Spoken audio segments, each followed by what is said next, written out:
Boa noite, queridos. Depois de uma passagem pelo sábado, eu voltei para a quarta.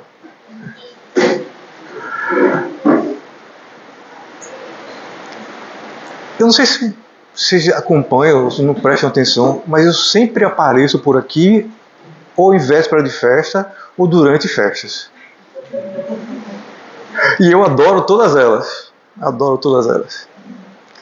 Enquanto estivermos aqui na carne, devemos viver a vida que se apresenta da melhor forma possível, sem exageros, mas com muita alegria.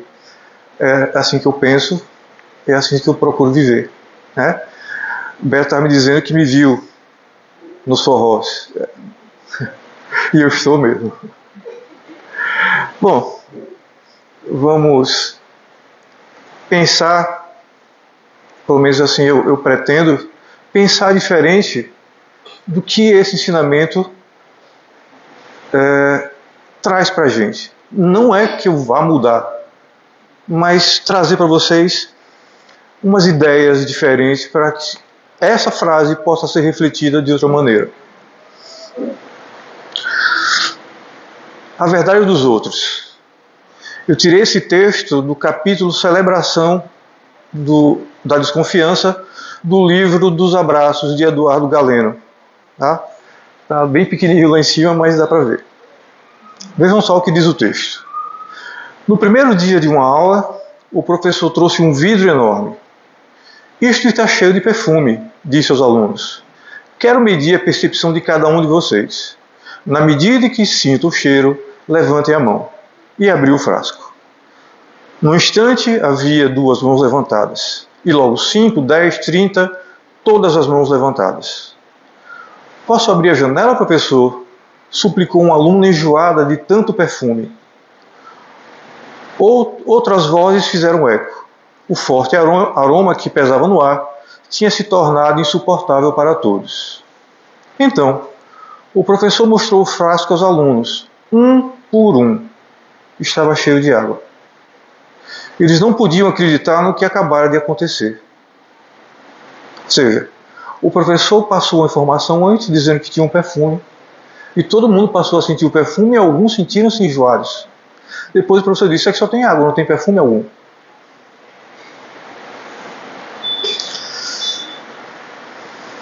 Até quando vamos comprar verdades com tanta facilidade? Com tanta facilidade do jeito que foi passado. Na nossa vida nós estamos comprando as verdades que nos chegam com esta facilidade ou estamos ouvindo, refletindo e até pesquisando para saber se aquilo que ouvimos, que lemos, é verdade? Ou aceitamos qualquer coisa? Isso nos levou a desastres. A aceitação das verdades de qualquer jeito ou de primeira nos levou a desastre. Quando digo nos levou, nós, humanidade. Não somente a atual, mas nós, enquanto seres que encarnamos neste planeta há mais de 10 mil anos. Ao invés de encontrar as nossas próprias verdades, o nosso próprio entendimento, o respeito das coisas, preferimos, por ignorância ou comodismo, acreditar na verdade dos outros.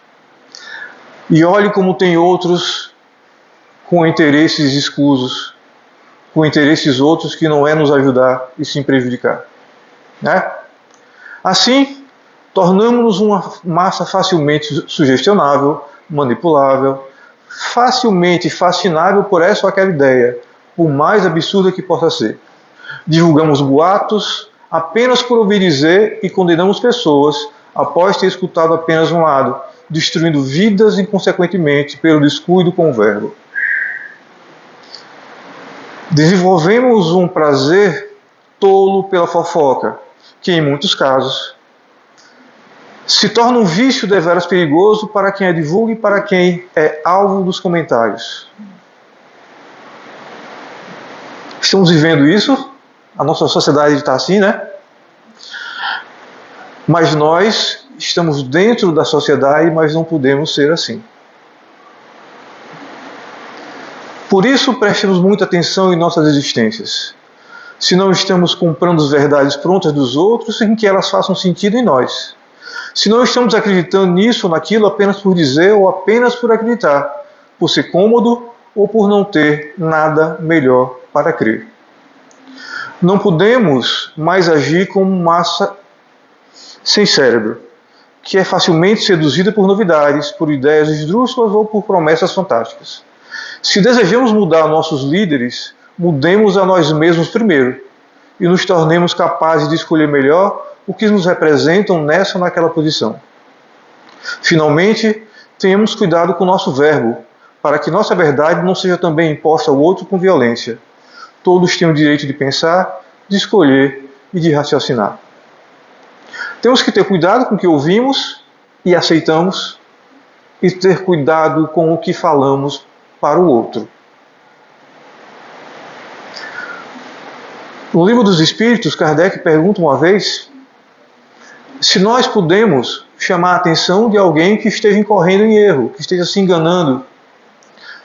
Os Espíritos respondem: sim, podeis e deveis, mas como ensinou Jesus. Com amor, com carinho, com cuidado e com respeito.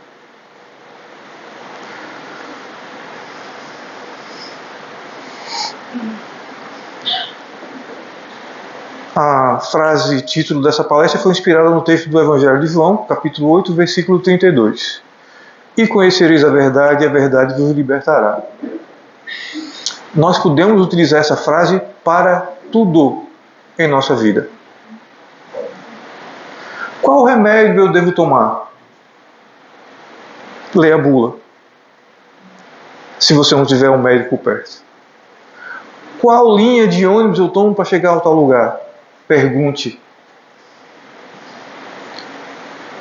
Qual decisão eu tomo com relação ao destino que eu quero dar à minha profissão? Leia. Sempre buscando a verdade para tudo, a gente consegue direcionar da melhor maneira possível. Lógico que algumas vezes a gente teima com a verdade, a gente não quer aquela, quer outra. Mas quando nós nos interessamos em saber a verdade para tudo, a gente não erra. Ou diminui muito o risco de errar. Então vamos seguir João? Vamos conhecer a verdade. Kardec diz que os espíritas devem se instruir. Antigo Testamento, Gênesis capítulo 1, versículo 3 a 5. Deus disse: faça-se a luz, e a luz se fez.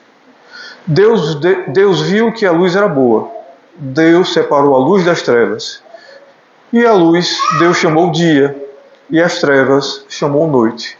Fez-se tarde e veio amanhã, o primeiro dia. Antes de comentar esse trecho, eu vou trazer uma curiosidade, não sei se todo mundo se liga nessas coisas, mas é mais uma verdade que a gente precisa saber. Como é que o judeu lida com dia e noite? O dia para o judeu começa às 18 horas e termina no outro dia, às 18 horas. Com base nisso aqui, que está lá no livro da Gênesis. Vejam que está dito, veio a tarde e amanhã. Então o judeu considera que primeiro vem a tarde e depois o dia. Por isso, por exemplo, o Shabat, que é um dia sagrado para os judeus, começa na sexta-feira às 18 horas. Quando chega às 18 horas do sábado, acabou o sábado, já começou o domingo, e eles voltam a viver normalmente. Mas vocês prestaram atenção no que está sendo dito aqui. Deus fez a luz. Vamos lá, seguir. Gênesis capítulo 16, capítulo 1, versículo 16 a 19. Deus fez os dois grandes luzeiros. O luzeiro maior para governar o dia e o luzeiro menor para governar a noite e as estrelas. Deus os colocou no firmamento do céu para alumiar a terra, governar o dia e a noite e separar a luz das trevas. E Deus viu que era bom. Fez-se tarde e veio amanhã, o quarto dia. Onde que eu quero chegar? Se o sol foi criado no quarto dia, Somente a partir daí é que podemos, em sã consciência, falar em dia e noite, já que é o Sol que, em última instância, é responsável por esse ciclo. Na verdade, é o movimento de rotação da Terra sobre seu próprio eixo.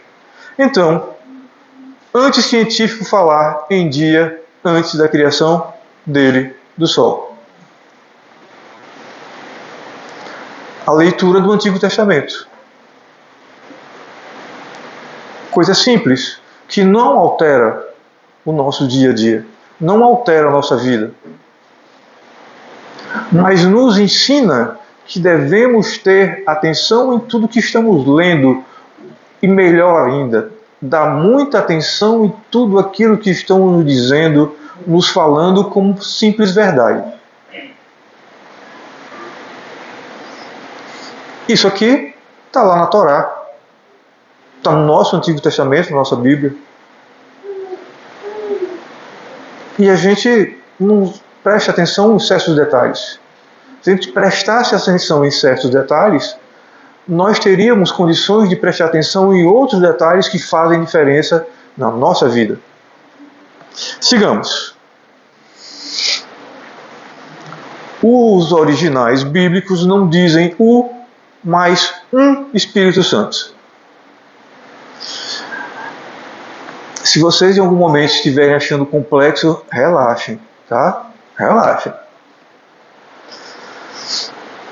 O grego tem os artigos definidos to e ro. Significa o ou o, mas não possui o indefinido um. Quando, pois, uma palavra tem um artigo definido, ele aparece normalmente diante dela. Mas quando se trata do indefinido, como ele não existe em grego, fica a palavra sem nenhum artigo. Mas nas traduções para o português e outras línguas, tem que se colocar esse artigo indefinido um. Tá? Continuem tranquilos. Conhecereis a verdade, ela vos libertará. Mas para conhecer a verdade é necessário ter paciência. Principalmente comigo. Né? Vamos ao exemplo do livro de Atos dos Apóstolos, capítulo 4, versículo 8. No grego original, mas escrito com letras de forma alfabética para a leitura dos que não conhecem o alfabeto grego, assim como eu também não conheço direito. Tá? Está escrito lá, Tote Petrus, Plenotes, Pneumatos, Agion, Eipen. Voltando aqui. Não tem Tó nem Ró, tá? Não tem. Em azul não tem. Está escrito, traduzindo em português. Então, Pedro, cheio de um Espírito Santo, disse. Vejam que a palavra Espírito não tem um artigo grego definido, Tó ou Ró. Isso quer dizer que o artigo é um indefinido. Um que não aparece, como já foi dito, porque ele não existe em grego. Porém, os tradutores bíblicos puseram na frente de Espírito o artigo definido, ó, como se ele estivesse no texto grego. O Espírito Santo. Assim, no texto citado, a tradução correta é dizer Pedro, cheio de um Espírito Santo, em transe mediúnico, e não cheio do Espírito Santo. Porque não existe essa história de Santíssima Trindade. Isso é criação humana. Jesus não criou nada disso. Temos Deus, temos Jesus e temos vários espíritos elevados que são espíritos santos, que nos acompanham também. Não existe esse colegiado Espírito Santo. Existem vários espíritos elevados.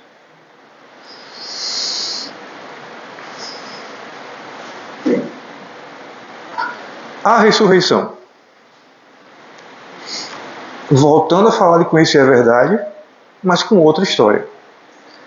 Jéssica Lima, de 23 anos, passou mal no dia 23 de dezembro de 2018 e foi socorrida na UPA, Unidade de Pronto Atendimento, de Delmiro Gouveia, Alagoas. Segundo a direção do centro médico, a paciente sofreu diversas paradas cardíacas e, devido ao estado grave de saúde, foi transferida para o Hospital de Palmeira dos Índios, também em Alagoas, mas teve uma infecção generalizada e desencarnou.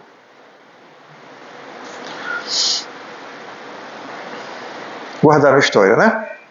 Durante o velório, na sala da casa da família, alguns parentes tiraram o corpo do caixão e o colocaram em uma cama em um dos quartos do imóvel. Eles acreditavam que a jovem iria ressuscitar. Um médico e a polícia foram acionados para que o corpo fosse recolocado no caixão e enterrado. Após o sepultamento, a família fez uma vigília no cemitério porque acreditava que Jéssica poderia ressuscitar a qualquer momento. Isso foi em Alagoas. Eu sou alagoano e eu já vi isso acontecer. Essa história que está relatada aí, eu não vi. Mas eu já vi outras idênticas.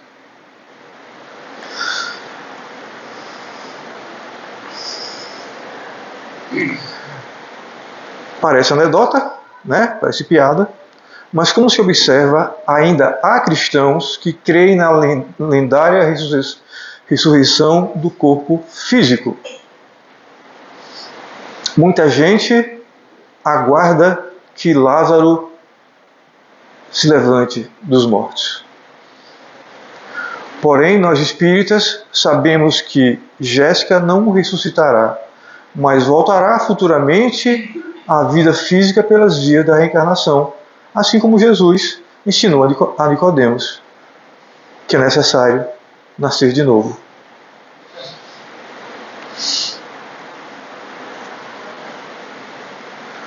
Encarnação e reencarnação no Livro dos Espíritos. Qual o objetivo da encarnação dos espíritos? Essa é a primeira vez que Kardec pergunta isso.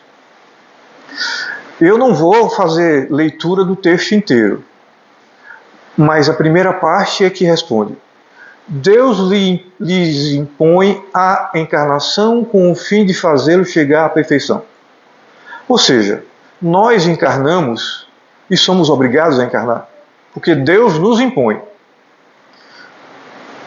Porque se não for imposto, a gente não vem, porque lá é melhor do que aqui.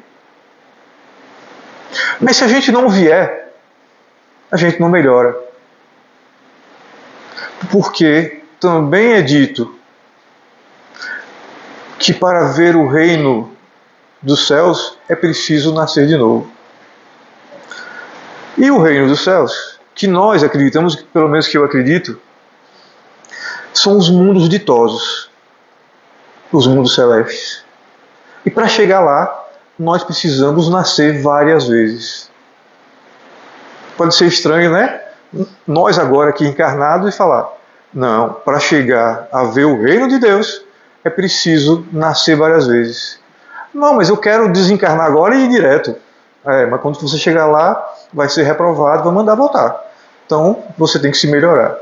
É assim que funciona. E não há exclusividade assim para todo mundo. Ninguém tem privilégio.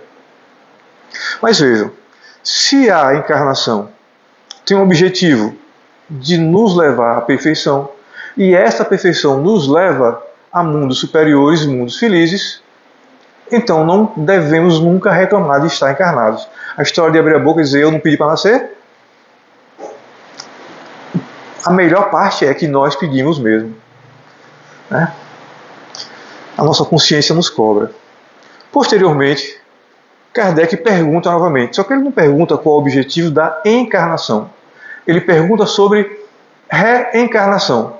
Os espíritos respondem, a alma que não atingiu a perfeição durante a vida corpórea, como acaba de depurar-se? Submetendo-se à prova de uma nova existência. Reencarnando, reencarnando, reencarnando. Kardec pergunta mais ainda, como ela realiza essa nova existência? Pela sua transformação como espírito.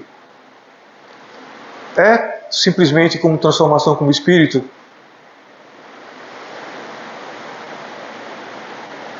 Os espíritos dizem, ao se depurar, a alma sofre sem dúvida uma transformação, mas para isso necessita da prova da vida corpórea. Então não basta simplesmente eu desencarnar, eu ir para uma colônia, lá eu aprender, lá eu me melhorar, eu entender, se eu não descer. porque eu preciso provar que aprendi. Então não basta simplesmente eu, como espírito, na erraticidade, ter contato com os melhores mentores, me arrepender, me instruir, crescer realmente, se eu não passar pela prova da carne. Kardec é insistente. A alma tem muitas existências corpóreas? Sim, todos nós temos muitas existências. Os que dizem o contrário querem manter-vos na ignorância em que eles mesmos se encontram. Esse é o seu desejo. E aí, eu volto ao tema. Conhecereis a verdade e a verdade vos libertará. Quantos convivem conosco que dizem que não acreditam que existe reencarnação? Quantos, né? Quantos acreditam que a gente vai, nas palavras, morrer e vamos ficar num sono eterno até o dia do juízo final, quando Jesus volta para separar os bons dos maus? Aí, se fosse Jesus, eu diria agora: em verdade eu vos digo, essa separação está acontecendo agora. O joio do trigo está sendo separado agora. Mas preste atenção nessa última questão, 166, letra B. Olha a resposta, a parte final. Os que dizem o contrário querem manter-vos na ignorância, em que eles mesmos se encontram. Esse é o seu desejo. Precisamos tomar cuidado com aquelas pessoas que vêm falar conosco certas coisas e que a gente ouve e acha estranho. Continue achando. Não se deixe convencer. Duvidem. Kardec disse que é melhor a gente rejeitar uma verdade, não é? Do que aceitar qualquer que seja mentira. Duvidem. Duvidemos. Outra historinha. O apóstolo Paulo proíbe o espiritismo. Por Ana Maria Teodoro Massucci, do jornal Candê Espírita, São José dos Campos, março de 1998. A história é antiga, mas ela continua acontecendo. Manhã de domingo, uma amiga telefona e me propõe uma interessante questão. Em conversa com o vizinho, este lhe diz estar estudando a Bíblia há mais de um ano, embora não seja adepto de nenhuma religião. E sabendo que essa amiga era espírita, resolve interrogá-la quanto à proibição que Paulo coloca em sua epístola aos Efésios, capítulo 6, versículo 10 a 20, quanto ao espiritismo. Eu espero que todos vocês anotem, decorem isso aí e quando chegar em casa vão pesquisar. Ou então não queira nem chegar em casa, abra o celular e pesquise. Porque eu não estou trazendo essa informação não, viu? Vocês pesquisem. Paulo proibindo o espiritismo. A razão do telefonema foi de me perguntarem como explicar a proibição de Paulo. Minha amiga novata na doutrina, ela te dizendo. É quase desnecessário dizer que achei deliciosa a pergunta só de imaginar o efeito da resposta. A essa altura, o estudante da Bíblia, já aberto na página em questão, falava diretamente comigo. Não, disse-lhe, não leia ainda o trecho. Deixe-me primeiro pegar a minha Bíblia. E foi buscar a Bíblia. E que Bíblia? Bem antiga, um exemplar raro, edição portuguesa de 1877, que ganhei de presente. De passagem, pego também o Novo Testamento, de bolso, edição de 1954, tradução de João Ferreira de Almeida, para confronto dos textos. Essa edição de 1877 eu nunca tive em mãos, mas a de 1954 eu já li. Não toda, alguns textos que me interessaram. Tá? E se vocês confrontarem com edições atuais, vocês vão perceber a diferença. Inicialmente procurei lembrar-lhe, já que estava estudando, que a Bíblia é constituída do Velho e do Novo Testamento. O Velho Testamento é onde está o livro da Gênesis, que nós comentamos lá no início. Que este contém o Evangelho de Jesus, etc, etc. E que a tal passagem de Paulo aos Efésios está, pois, no Novo Testamento. E, como é evidente, fora escrita pelo apóstolo há 2000 anos. E que o Espiritismo, palavra criada por Allan Kardec, surgira em abril de 1857, com o lançamento de O Livro dos Espíritos, tendo, portanto, 140 anos de existência. Como, indaguei, poderia Paulo proibir algo que nem existia? Kardec fala que ele criou o termo espiritismo para diferenciar de espiritualismo, para uma ciência nova, um novo nome. Assim tratou Kardec. E sem precisar fazer a leitura do texto, já se percebe que Paulo, em momento algum, proibiu o espiritismo. Se você pegar o Novo Testamento com essa proibição, você estará diante de uma adulteração do texto. Mas para saber disso, é preciso conhecer a verdade. É preciso estar lendo, estudando, pesquisando. Porque assim você não será enganado. A não ser que você queira. Mas se do contrário, não.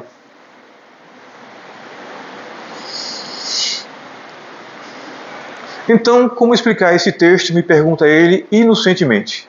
Agora sim, vou ler para você uma Bíblia muito antiga, de 1887, e depois o Novo Testamento, de 1954. Vocês anotaram qual é? Porque não está ali não, viu? Ela diz: li ao telefone para o confuso estudioso da Bíblia. Os textos correspondentes nos quais, como é óbvio, não consta absolutamente nada quanto à aludida proibição. Em seguida, ele fez a leitura do trecho que motivou todo o nosso diálogo. Nele, então, estão várias interpolações e proibição não apenas do espiritismo, mas de outras coisas, inclusive, nenhuma linguagem bem atual, sexo antes do casamento. Como se vê, arrematei, está havendo uma adulteração dos textos evangélicos para atender a determinadas conveniências religiosas, o que é lamentável e grave. E do mesmo jeito que um texto evangélico foi adulterado, nós também estamos passando por adulterações nas obras de Chico Xavier. E sendo adulteradas por quem seria o guardião dos textos, né? A Federação Espírita alterou vários livros e em vários trechos, alterações que eu já li, já estudei, e que modificam o sentido da informação.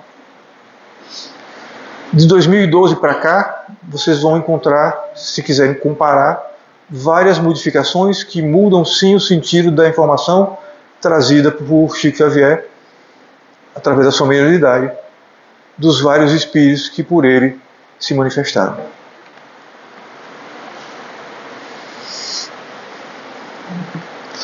Esse assunto motivou-nos uma preocupação, uma preocupação. O que restará dos textos bíblicos e evangélicos daqui a alguns anos? Essa história de fazer alteração para atualizar a linguagem, eu também não engulo. Porque todos nós, independente da idade, do grau de instrução, qualquer coisa, nós precisamos estar evoluindo sempre. E aprender novo vocabulário significa evolução.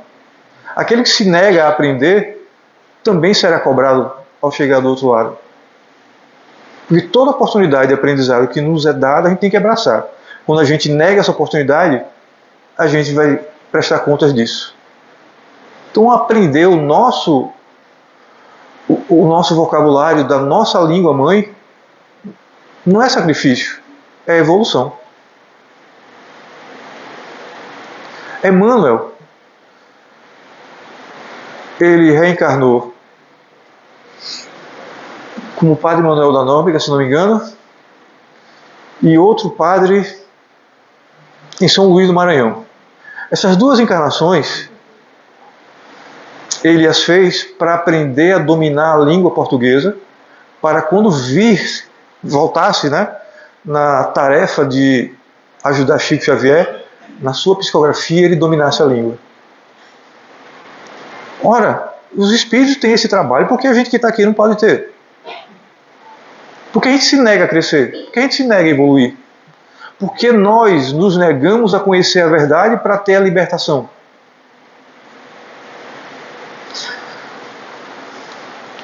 Vamos lá. Outras reflexões nos ocorrem, inclusive a preocupação que os espíritos devem ter de preservar os livros da codificação, sem jamais admitir que sejam modernizados, modificados ou atualizados. Qualquer coisa nesse sentido será abrir um perigoso precedente, mesmo porque não é o que modernizar ou o que atualizar. Pois isso significa modificar o texto original. E a obra de um autor recomenda a ética, é sagrada, não deve ser retocada por ninguém sob nenhum pretexto. Direito autoral. Ninguém pode estar mexendo. Isso é violação de direitos.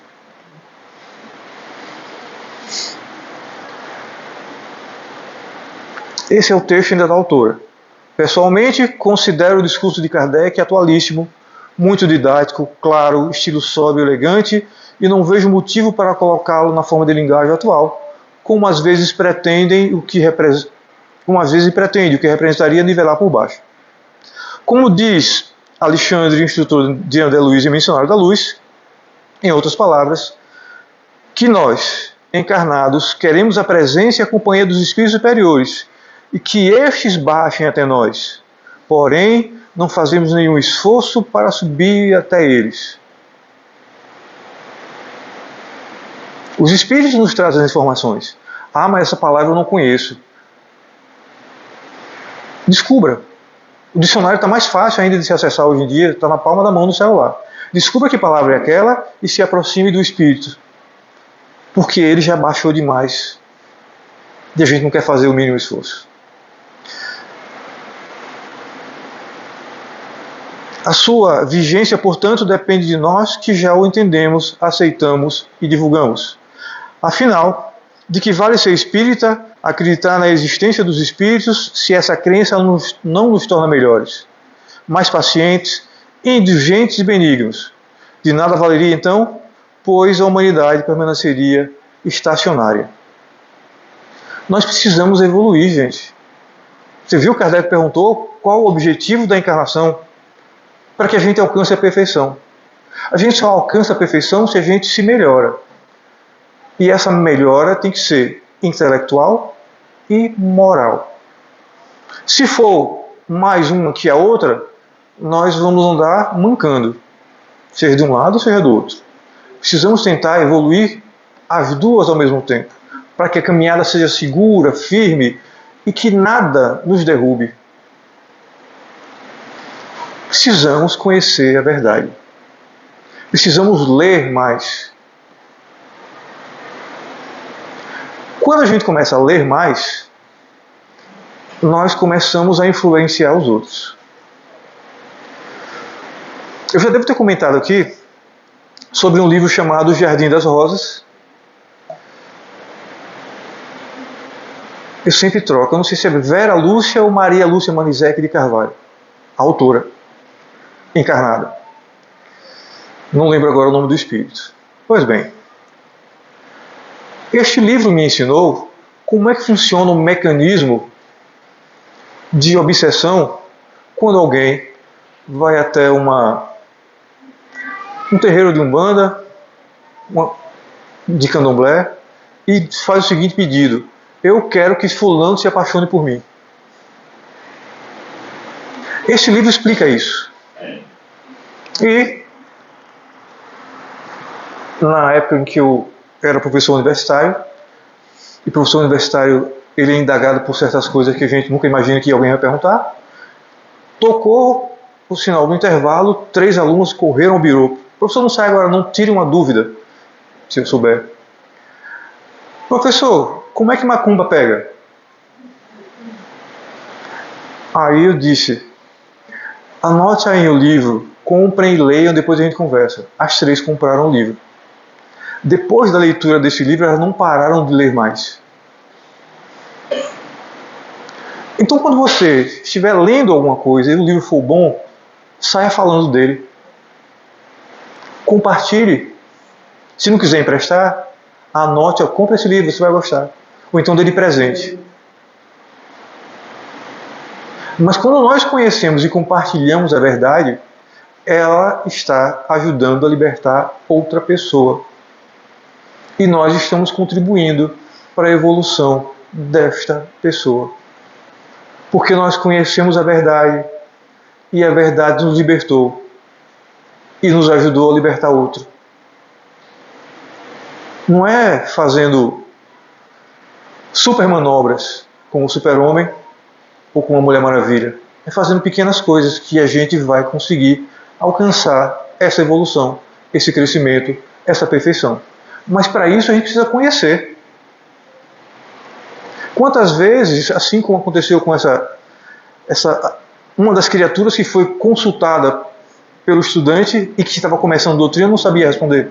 Quando eu comecei, as pessoas me perguntavam: você é espírita? Eu disse: eu acho que sou, estou começando a frequentar lá. Me tira uma dúvida. Eu não sabia. Mas dizia: na próxima semana, se você me encontrar, eu lhe respondo. E eu ia estudar para responder. Isto chama-se boa vontade para com o nosso próximo. Porque eu não estava pesquisando simplesmente para ele. Era para mim também, porque eu não sabia.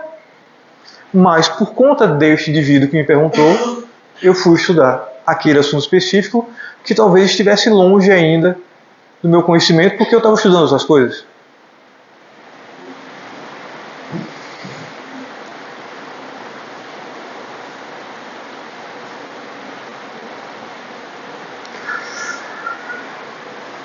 Influência do mundo espiritual em nós, segundo o Livro dos Espíritos. Isso aí eu tenho certeza que todo mundo sabe. Os espíritos influem sobre os nossos pensamentos e as nossas ações? Nesse sentido, a sua influência é maior do que supões, porque muito frequentemente são eles que vos dirigem. Então imagina, eu estou dizendo que se algum encarnado vier contar coisas para vocês, vocês não acreditem de primeira, reflitam. Imagine se chegar uma ideia assim do nada na cabeça de vocês.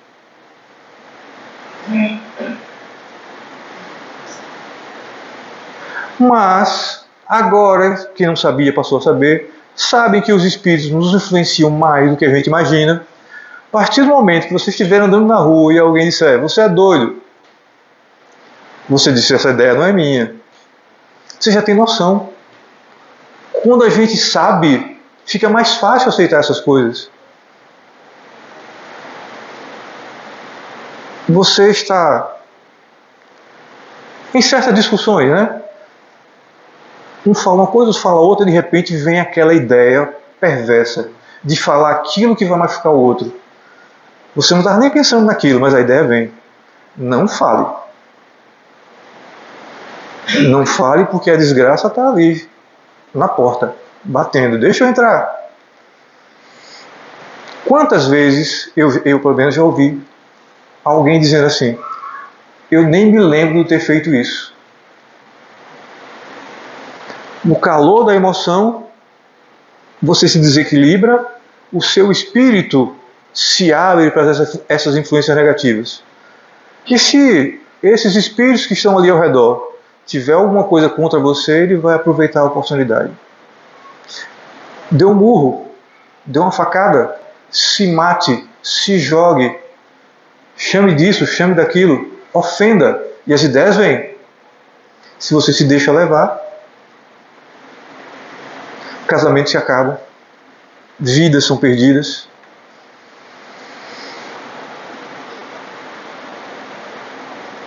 Quando a gente conhece a verdade, a gente enfrenta melhor tudo isso. Faz como eu faço, sem juízo. Essa ideia não é minha, vá para lá. Ou então eu chamo de doido. Você é doida? Estou pensando nisso não, isso é seu. Você já fez, problema seu, eu não vou fazer não. A gente leva com humor. Mas a gente só consegue fazer isso se você estiver consciente do que pode acontecer nessa relação encarnado e desencarnado. Se você estiver consciente da sua condição de espírito, sujeito a influências de irmãos que você não está vendo. Você às vezes não sabe quem é, e se sabe não lembra. a maioria das vezes a gente não lembra mesmo.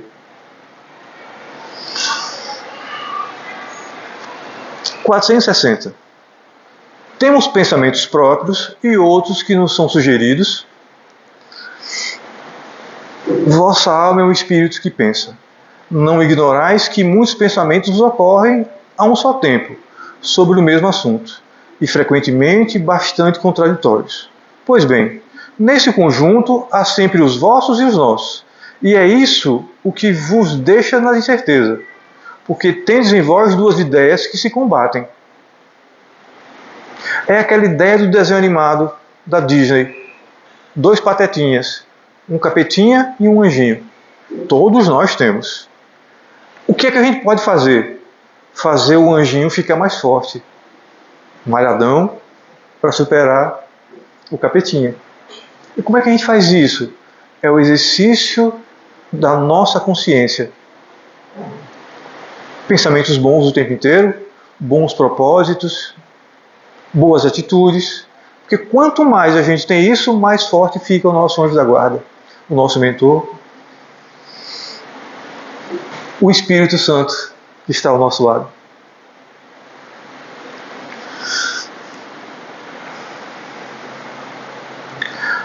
Por isso nos foi deixado por Jesus: vigiai e orai, para que não entreis em tentação. O espírito, na verdade, está pronto, mas a carne é fraca. Essa parte final, ela faz um resumo do que eu disse lá no comecinho. Quando nós desencarnamos, o tempo que passamos na erraticidade, nós estamos aprendendo, estamos evoluindo, estamos crescendo. E estamos mesmo. Mas precisamos voltar para provar. Por isso que está dito aqui: o espírito está pronto, mas a carne é fraca. Quando nós encarnamos, a influência do mundo sobre nós é tamanha que muitas vezes a gente, várias, inúmeras vezes nós nos perdemos. E para retomar o caminho de volta é um pouquinho difícil. Mas, conhecendo a verdade, fica muito mais fácil. Conhecendo a verdade, nós nos libertamos do mal.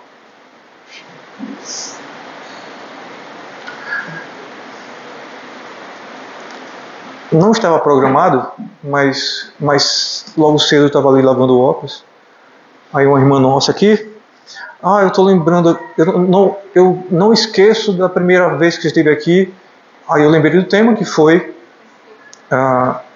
um forró no umbral. Ela disse: não é isso não, foi a música.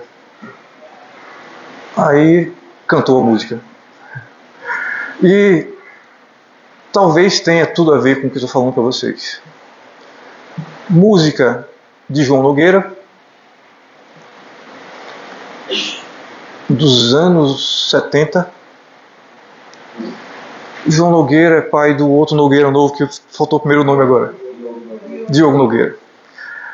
Vejam o que a música diz, se não serve como estímulo para que a gente tenha certeza das coisas, conhecendo a verdade. O João Nogueira dizia assim: foi numa entrevista e perguntaram para ele: João, como é que você faz para compor? Ele disse que a essa pergunta ele não teve resposta. Não sei nem o que falar, muda de assunto. Mudaram. Mas isso ficou na mente dele. E ele compôs essa música. Acho que os espíritos disseram: não, eu vou explicar para você como é. E a música tem a seguinte letra: não, ninguém faz samba só porque prefere. Força nenhuma no mundo interfere sobre o poder da criação. Não precisa se estar nem feliz nem aflito, nem se refugiar em lugar mais bonito em busca da inspiração. Não, ela é uma luz que chega de repente, com a rapidez de uma estrela cadente, acende a mente e o coração. Faz pensar que existe uma força maior que nos guia, que está no ar, bem no meio da noite ou no claro do dia, chega a nos angustiar. E o poeta O poeta se deixa levar por essa magia. E o verso vem vindo e vem vindo a melodia que o povo começa a cantar. Não existe acasos. Não existe acasos. O que existe é falta de informação. Não existe acaso, existe ignorância. E nós estamos aqui para quê? Para alcançar a perfeição. E a perfeição também é alcançada pela instrução. Lendo, perguntando, ouvindo, tirando dúvidas. Além de frequentar a casa espírita, ter outras pessoas com quem você possa conversar, compartilhar informações, tirar dúvidas, vivenciar a doutrina. Andar na rua com seus gestos, sendo a doutrina, sendo o evangelho vivo de Jesus, porque nós somos. Mas precisamos botar para fora. Não podemos ter vergonha de sermos bons. E para terminar, já que estamos nessa época maravilhosa, pensem, se Jesus estivesse aqui, ele diria assim para vocês, como ele dizia sempre, tem de bom ânimo. Mas ele iria dizer diferente, para que ninguém fique desanimado e tenha certeza que um dia nós o encontraremos. Ele diria assim, e de uma coisa fique certo, amores, a porta vai estar sempre aberta, amores, o meu olhar vai dar uma festa na hora que você chegar. Assim Jesus vai nos receber nos mundos ditosos, porque Ele nos aguarda com uma vontade enorme de nos receber, nos recepcionar, nos abraçar, com o carinho que só Ele tem para conosco. Tenho certeza que o olhar dele faz festa sempre que nós estendemos a nossa mão ao nosso próximo. Fique com Deus e muito obrigado pelo carinho e atenção que vocês me dedicam. Eu sou apaixonado por vocês. Boa noite.